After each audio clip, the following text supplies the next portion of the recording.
Hey, Honors Physics, this is Mr. Hausman, and this is a preview of some of the problems that you'll be trying in your problem set.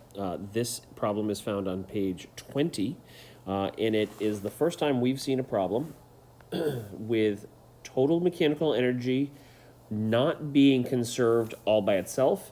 What I mean by that is there has been a term added that factors in, right, a gain or loss of energy. So each of these problems is a little bit different. The most common force, you may remember that the work is equal to force times distance times cosine theta. The most common force we're going to be looking at is the kinetic friction force, sliding friction, and that will inform a few of the problems that we're trying. Okay, so let's begin. So let's see what this scenario is. Here is a skateboarder. Let's pretend it's maybe Wile E. Coyote. He's going to use the spring to launch himself. And he doesn't go up a hill, he doesn't go down a hill. So let's examine what kind of energy he could have. Well, what you can't tell is that this spring has been compressed some distance, 1.5 meters, and he's at rest. There's no motion here. So maybe there's some kind of braking mechanism, and he's going to launch himself. So fundamentally, he has no motion, so he's got no kinetic energy. He has no gravitational potential energy. So the total mechanical energy at the beginning is 100% or entirely spring potential energy.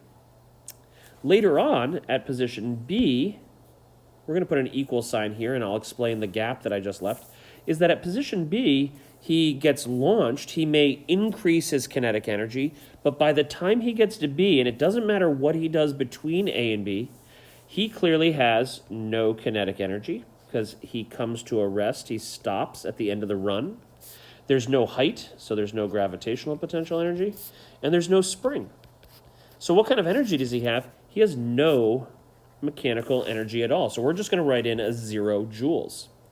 So what happens along the way? Well, the key thing that's happening is that there is an external force on the rider, on the skateboarder. And let's do a quick free body diagram to examine what forces he or she is experiencing. This is a snowboarder, I guess. And of course, they have a weight. The earth pulls them down. There's a normal force because there's a surface that he's snowboarding along and supports you. But as you slide along, I agree that there was a kinetic energy momentarily after A but before B, but we're not asked about that. So during the slide, and it's continuous, there is clearly a friction force. So let's take a look at how that affects that. So we know that if there's a friction force and it's parallel to the motion, then we have a non-conservative form of work. Remember, friction, drag, tension, and applied forces are all considered non-conservative forces. So NC stands for it's a non-conserved form of energy. Okay, so let's start plugging in some equations. We know, whoops, I'm already off to a bad start there. So let's try that again. What's the formula for spring potential energy? 1/2 kx squared. And we've already been introduced to, but we just haven't done as much practice. The formula for work is force times distance. It's a cross product. So we also need to know the angle between the force and the distance or displacement. And that equals 0. And you might be tempted to start plugging in, but I'm going to encourage you to kind of start plugging in more equations rather than putting in constants, such as the k and the x value. Let's do that all in one step a little bit later on. So what force are we talking about? Well, it's the kinetic friction force. And the formula for friction, if you quickly remember, is mu times normal. And the mu is known, but we're going to write out the formula first. Mu times normal times distance. Cosine theta equals 0. So now we've broken it down even further. We've replaced the kinetic friction force with mu normal. Okay, well, let's see if you have your memory on. So how do we find the normal force of that slider? Well, it's equal and opposite to the force of gravity, or mg. So let's just kind of remember that if the force of gravity equals mg, the normal force in this situation, not every situation, is equal to negative force of gravity. So it's the same. It's mg, but it's positive now. So let's rewrite this one more time, showing every possible substitution. So what did we just say a minute ago? Normal is equal to force of gravity, which is equal to m times a positive g. We'll put a little dot there to remember it's positive g, times distance, times cosine theta. Finally, we have everything we need to solve for the distance. How long along the ground does the person slide before they lose their kinetic energy or all of their mechanical energy? So let's do it. Let's do it up. 1/2 of 4,000 times 1.5 meters squared plus 0.3 times a 60 kilogram mass times 9.8 times d times cosine, and let's examine the angle. Well, the motion is clearly moving forward. You're sliding forward, so it's going to the right. It's not really a two-directional arrow. That's kind of a mistake. And the force is against you, so we're dealing with one of those situations where we have a cosine of 180 or -1. So if you take your time and your calculator and you simplify this, you're going to find out that there's 4,500 joules of potential energy. And we can simplify much of this, but not all of it. 0.3 times 60 times 9.8 times cosine of 180, that's -1. And you find out you have a -176.4 times d. And you're setting that equal to 0.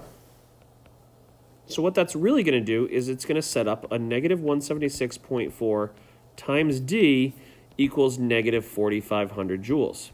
And you might be thinking, I thought energy was never negative. It only becomes negative in the mathematical context, right, of moving to the other side of the equation. We subtract it from both sides.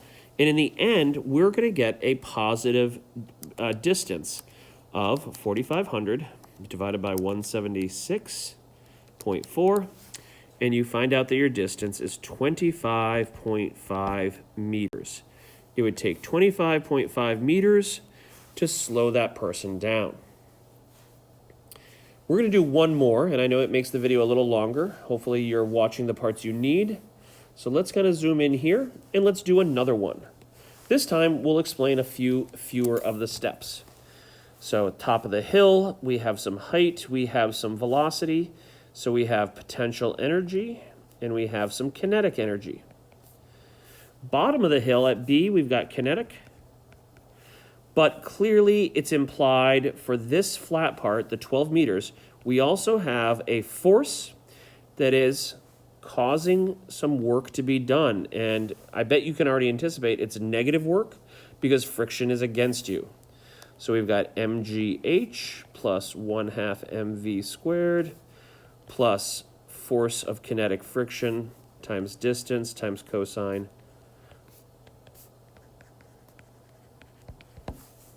And you might be tempted to plug in, but I think we actually need to do some simplifying or some substitution here so that we can actually plug in more. So let's keep going. mgh plus 1/2 mv squared plus mu times normal. But I already remember from my previous problem that the normal on a flat region, right, when he gets down to here, won't his normal force be opposite his force of gravity again? They're directly opposite. So I can do mu mg. The distance is known this time, and cosine of 180 degrees. And we're trying to find VB. So I think that's our final step before we start plugging in. So before you do that, I hope you might have spotted that there is mass in every single term on the left and on the right. So we really just need to do 9.8 times a height of 9 meters plus 1/2 of 9 meters squared over second squared. I've already squared the 3. And now we have a mu, a coefficient of kinetic friction of 0.6 times 9.8 times a distance of 12 meters times -1 equals 1/2 VB squared. So now that left side is just very busy, but we just have to tackle it all. 9.8 times 9, 88.2, plus 1/2 of 9, 4.5, plus 0.6 times 9.8 times 12 times -1, negative 70.56 equals 1/2 of VB squared. Your VB, I think we can do this all on our calculator, 88.2 plus 4.5 minus 7.56. Divide that by 0.5. Take the square root to get my V from my VB squared. And I get a V of 6.7 meters per second, 6.654, if you want to check. And that's possible. Does it make sense? Well, you definitely went down the bottom of the hill, so your velocity should go up. But as it turns out, this velocity is limited by the energy that was stolen on the flat part, right? Friction steals your energy, in this case, does negative work, and the net result is a velocity that is faster than 3, but not as fast as it could be.